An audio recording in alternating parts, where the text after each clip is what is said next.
Not true. St. James Police refute public defender's account of the condition of holding areas under the state of emergency.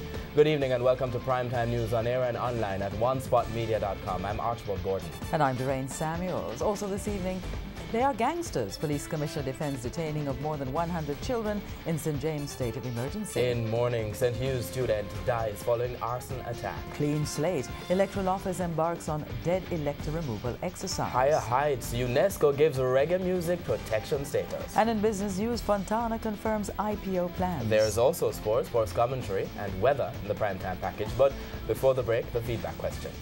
This evening we're asking, how do you think Jamaica could effectively market today's UNESCO declaration of reggae as a global treasure? Share comments online, facebook.com/televisionjamaica and tweet at televisionjam. Please stay with us. Primetime News returns after this break.